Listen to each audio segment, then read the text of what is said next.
What's happening, party people? Welcome back to another episode of Inside the Desert Oasis Room. We're on a field trip again. Today, we are inside the fabulous Booze Cave.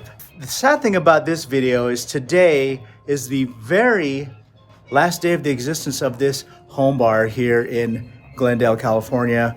The house has been sold, and we're going to be at a private party tonight to celebrate one last time here inside the Booze Cave.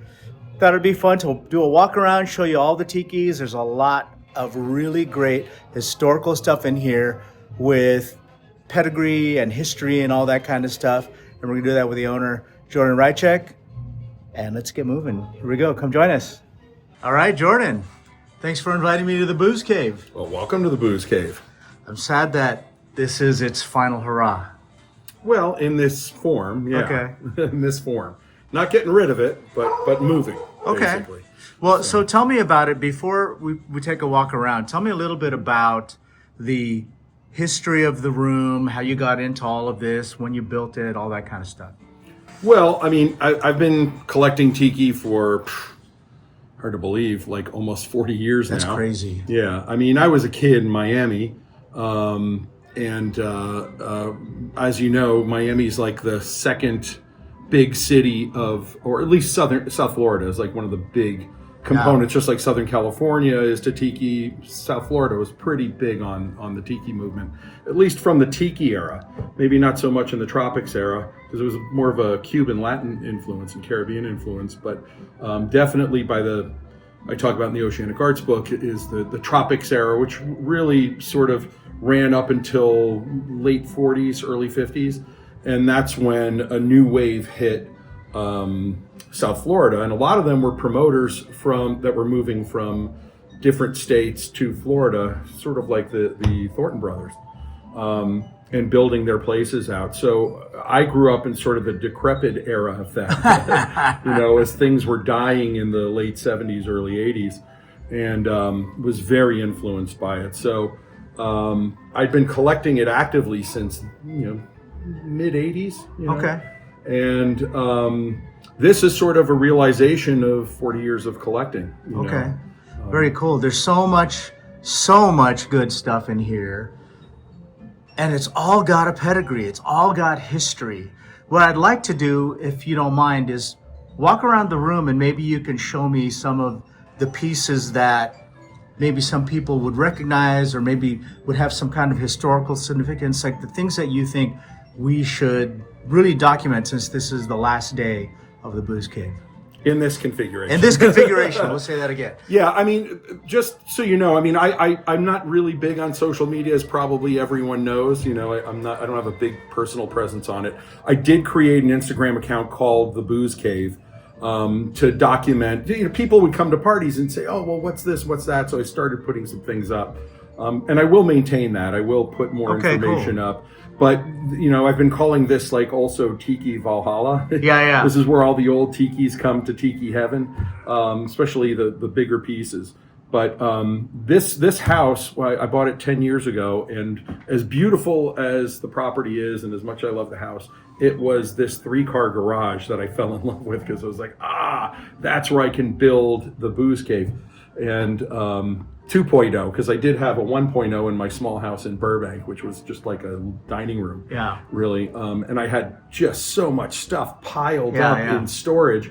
So when we built this place out and filled it with as much possible tiki as I could, we sold off the extras in the Art of Tiki sale. We called it No False Idols.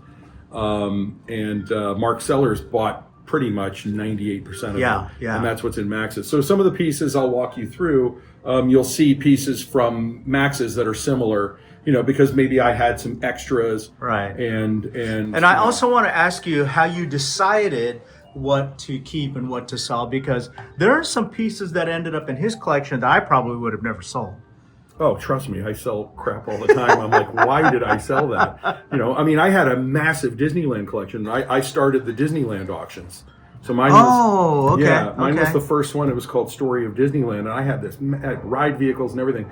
And it's funny because I had incredible historical pieces dating to the infancy of Disneyland. Yeah. But the one piece that I just Oh my God, it kills me that I sold this. I had the master painting to the Michael Jackson Captain EO attraction poster. Wow. And that's the one thing I'm like, how in the fuck did I sell that? Wow. What was I smoking something? Yeah. Because I would love to have that now, but it was like ridiculously priced. Wow. But yeah, I that is a challenge, but I think for anyone collecting, you just have to open yourself up to moving pieces to get new pieces. And you know, it's very cyclical, this stuff, and it comes around, and you know, so there are pieces that I was sad to sell, but you know, I don't have a shortage of good tiki here. Not at all, not at all. Well, let's take a walk around. Okay. And let's see what we've got here. Well, you want to start here at the bar? Sure. Okay. Well, so this is pretty. The back of the bar is not anything super historical. These are very old monkey pod tables from the Lanai in San Mateo. Oh my God, what was the guy's name? We wrote about him in the Jerry Janik. Jerry Janik was was it Jerry Janik? Oh God. Well, I knew a guy named Randy Jensen who ended up with the tiki from. So they had a liquor store called Lanai Liquors. Yeah. And they had a tiki out front for decades. Yeah. And he got the tiki in front of Lanai Liquors. He lived right up. That was at Barney West. He lived right up the hill. Yeah. Okay. And so that was a good 20 years ago when he got still that. Have it? I'm assuming he still has it. I haven't talked to him in years, but I assume he still has it. I remember on Tiki Central years ago, someone ended up with this beautiful neon sign that showed the Hawaiian Islands painted. Yeah. Did you ever see that? And it had Lanai. It said Lanai in neon, and it was back painted with the map of the Hawaiian Islands. Yes. Beautiful bamboo. Yes. And I'm like, whoever has that piece, man, that's a killer. Yeah, I remember that when you said backlit. Yeah. Yeah, I mean, the thing is, Lanai was really a gorgeous tiki palace. Yeah. Well, these tops are from Lanai. I have these cabinets built, but I don't know if the camera can see, but these pieces, which you'll notice also there's a bunch of them at Max's, I bought most of the interior carvings from the Konakai in Philadelphia. Yeah. And they are George Nakashima designs made by Cast Carving, and I kept obviously the ones I wanted to keep, but this one was this transom carving that was over the entrance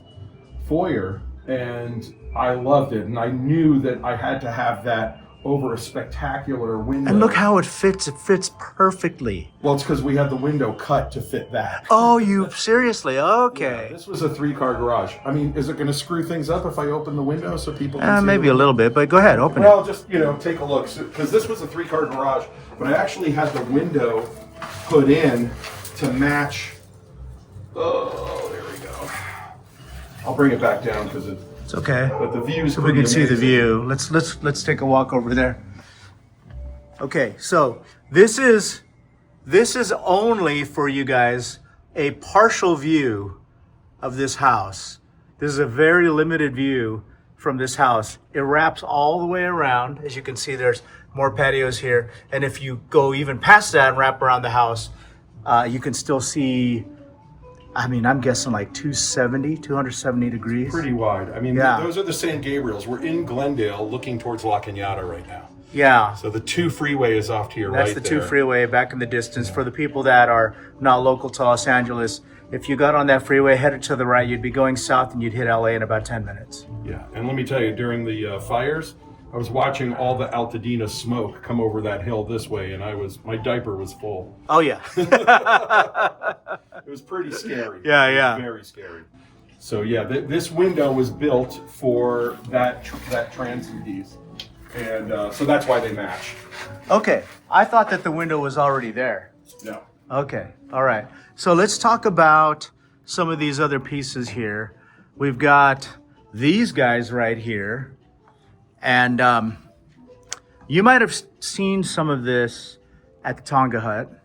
That's right. And those came from the same collection. This was from The Polynesian Village Apartments. Polynesian Village in Playa del Apartments. Rey. Okay. Yeah. Richard Ellis and Andre Bumate did the carvings. They did 100 unique 14-foot carvings. 100. 100 there were 50 units that had these flanking all of them. on both sides. So it was 100 carvings.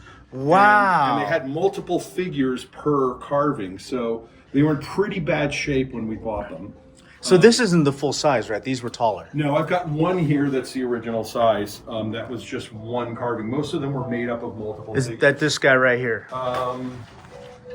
Actually, no, he's still cut down. Okay. I think it's this one against the wall right there. Or the one against the wall. This one back here. I know. Well, people kind of joke because they're like, there's amazing tikis covering other amazing tikis. Yeah. But, there's just stuff I just did not want to sell, and I figured, well, I'll figure out what to do with them. I can't fit any more in here. But that's one of the last kind of fully intact ones that I have. But a lot of them went to Mark Sellers, and at that sale... Yeah, Mark Sellers has a bunch of them, too. Yeah, and the reason Tonga Hut has it is Amy Boylan, when she had Tonga Hut, we split that hoard. Right. And I had them all restored, so all the termite damage and everything we filled with Bondo. Right. And so they're just so spectacular. But, Yeah, they're fantastic. They're a piece of tiki history right here from LA. And you have I'll show you some more pieces. Okay, so let's go this way. We're gonna go. No, I was gonna go over there, but I just figure I'll hit it with a little extra light. Okay. So if you want to come around here, well, let's start right there. So, so if you look over here, that Trader Vic's logo, that's the mask, and they call it the oar and shield, but it's actually 2 war clubs. But that's from Trader Vic's, and that was a gift from Yves Bergeron when they had that first amazing warehouse sale. This is it's got probably 18 years ago. I remember that. Oh, dude, that was so amazing. And I did buy a lot there, and everyone was asking for that, like, because I wanted to buy it too. Yeah. But I bought so much that right before I left, Eve came over to me with the U-Haul truck that I had with stuff, and she said, "You bought so much here. I want to give you this." That's an awesome gift. Yeah, that's a great gift. Yeah, it's just a glorious piece. Because who doesn't love Trader Vic's? Oh yeah, and that logo is so iconic. But so this massive piece right here, believe it or not, that's a Leroy Schmaltz. And that was made for Santa Anita Racetrack back in like the early 70s. Oh, really? Yeah, they had like a tiki area, and I didn't know that it was a Leroy. I asked him to identify it, and he's like, "Oh, I made that." Yeah. And believe it or not, it's made of particle wood. Wow. And that's because they were really cheap at Santa Anita. Yeah, they didn't want to spend money on good wood, but it's a glorious carving. But Leroy can make anything look good. Look at that. Absolutely. Yeah. So this is one down here. This is one of my favorite ones right here. Yeah. So tell me about this guy. That's a Trader Vic's. Trader Vic's. Yeah, that's a Trader Vic's palm tiki. So is it broken? Is that just like the top piece? No, it's just the feet that had broken off of the fiber. Okay. I have a few other pieces that are complete in here. Do you know who carved this? Do not. I believe those were made in Hawaii. Those are like 1950s Hawaii pieces, and the carving is just exquisite on that. Oh, I love it. Yeah. Yeah, you've got another one over here in the corner. Actually, there's 2. There's one on top of the other one in the corner. Okay. And then this one's a planter over here, this Pele. Oh, yeah. Is this Trader Vic's also? Yeah, these are all Trader Vic's. And then I'm assuming that this Barney over here, this Barney West, is Trader Vic's? No, actually, that was made for an apartment building in Vancouver, Canada. Wow. And Barney did work on a bunch of them. Barney is my favorite carver. Okay. Although Leroy's pretty damn up there. Yeah, Leroy's up there. Barney, though, is so distinctive. Yeah. And old school, like this guy right here. Well, and also pretty wacky. I mean, he's kind of like the Picasso of tiki. Yeah, so I know I'm jumping around, guys, but... Okay, well, this one is ridiculously glorious. This was for, if you ever went to the Palmer House, Trader Vic's in Chicago, this was the greeter tiki at the door. And incredible Barney made out of ancient redwood. And, wow. It really had to be rescued because when they closed that Trader Vic's and they opened the one on the Loop, they put this outdoors. Oh, wow. And they never should have done that because, the weather changes there from moisture to freezing, just rotted the hell out of it. Did you have this shipped or did you go get it yourself? No, I had it shipped. Wow, what does that weigh? Oh, God, I don't even know. Believe me, it's hernia time. Oh, yeah, absolutely. But I had it shipped directly to a body shop. and that body shop was Oceanic Arts. Yeah, yeah. So, Dr. Leroy went to work on it, and he peeled off all of the old horrible paint they had on it and ripped out all of the rot, and then took redwood dust and mixed it with this concoction that was a filler. To fill everything in. And then he cut little pieces of redwood to fill it back in. So it's actually stronger than it ever was. Wow. But we couldn't save the grain. So he did this kind of faux stone look to make it look kind of like Stonehenge. Yeah, looks great. And that plaque I had made up just because I wanted to document that. Right. Barney had originally made it, and then Leroy had restored it. And Leroy teared up when he saw that. I bet. But it's a killer piece. I love it. And this was one of the ones when the fires was happening. I was like, how the hell can I fit that in my car? Yeah. Yeah. Okay, so what about these guys? What can you tell me about these guys? I can tell you about these guys. Okay. Okay, so the one in the middle is another Barney West, another Trader Vic's actually. That one, believe it or not, was first in the Beverly Hills location. Okay. In 1955 or 56, it went in. And then it moved around a bit. It went up to Portland when they opened the Portland location. How do you find these? I mean, you just have your feelers out with contacts? Well, yeah. I mean, I you find them all different kinds of ways. Yeah, sometimes it's eBay. Sometimes it's somebody saying something to you that's like, hey, I saw this weird tiki at this guy's house. He might be interested in selling it. Right. Believe it or not, it moved from when the Portland location closed. It actually went up to or over to Arizona. Wow. And it was there until it closed, and the manager had it in his kind of man cave behind his house, and I bought it from him. Wow. Yeah, so it had made the rounds. So that was its last location. So when you tell me stories like this, the first thing that comes to mind is how many of these are sitting in someone's backyard? I'm sure a lot. From these old restaurants. I'm sure a lot. I mean, listen, you get the stuff all kinds of different ways. This beautiful monkey pod. Which one are we looking at? War God next to you. This guy on the right. Yeah, was sitting in a guy's house. His mother had won it on a radio show in 1962 or 3. She answered some questions on a Hawaiian radio show, and it was shipped from Hawaii to her house up in Seattle, and had been sitting there since the early 60s. Wow. And I bought it from her son. Wow. This one is also in fantastic condition. It's beautiful. And Did you have to restore this? Or No. Okay. It was just in beautiful, beautiful condition. And to find a piece of monkey pod this large is ridiculously rare. Yeah. Beautiful. So, yeah, it's a beautiful piece. So that's, those are two pieces right next to each other that came from completely different, stories. Yeah. And they ended up in Tiki Valhalla. Yeah. Now these poles, they were used in a lot of places. I know that they were in Konakai. And I believe they were also in the luau. Is that right? Yeah, because these are George Nakashima designs for Steve Crane. These are also from Konakai, as is the New Caledonian taboo figure to your right, which is now kind of a door. Yeah. These are all from Konakai, Philadelphia. Wow. This is Konakai, Philadelphia, that colored piece. And this colored piece, yeah.